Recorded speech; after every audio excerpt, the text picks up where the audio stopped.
আজকে শনিবার, ভোরে উঠছি, খুব সকালে, ভোরে বলতে ভোর এবং খুব সকালে উঠেছি, কিন্তু ওয়েদারটা চমৎকার আজকেও দেখুন, মানে ভোর থেকেই এই দেখুন কি মেঘাচ্ছন্ন পরিবেশ।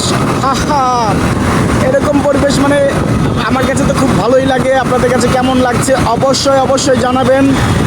আর আমি তো এর আগে বহুবার বলেছি, সকাল সকাল ভোরবেলা কিন্তু রাস্তাঘাট ফ্রি থাকে মোটামুটি, যদি আজকে শনিবার হালকা একটু যানবাহন দেখা যাচ্ছে। এই শুষ্ক আবহাওয়ায় কুলকুল ওয়েদারের কিন্তু মজাই আলাদা। দেখুন কুলকুল ওয়েদারের কি মজা, না শীত না গরম নাতিশীতোষ্ণ, এক কথায়। আর সকালবেলা তো বরাবরের মতো আমি আছি, যেহেতু আর্লি বের হইতে হয়।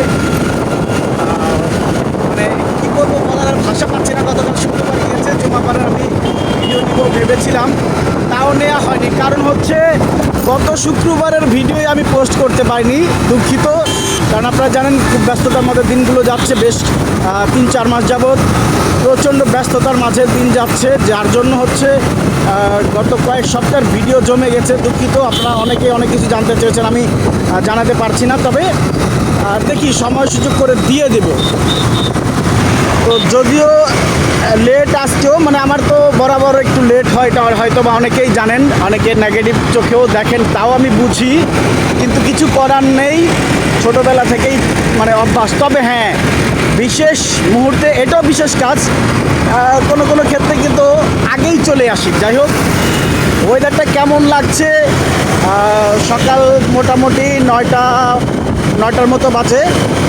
তো কেমন লাগছে এই ওয়েদার? এই সময় কিন্তু অন্যান্য দিনগুলোতে মানে রোদ উঠে যায়, আজ কিন্তু এখনও রোদের দেখা পাওয়া যাচ্ছে না। তো ভালোই লাগছে আমার কাছে, যেহেতু এরকম ওয়েদারের জন্যই কিন্তু আমি দার্জিলিং মুভ করি। এটা হয়তো বা অনেকেই আমার কাছের যারা রয়েছেন তারা জানেন। তো যাই হোক, আমি এখন রাখছি, আমার গন্তব্যে পৌঁছতে হবে খুব দ্রুত। ধন্যবাদ সবাইকে, সবাই সাথে থাকুন। আসসালামু আলাইকুম।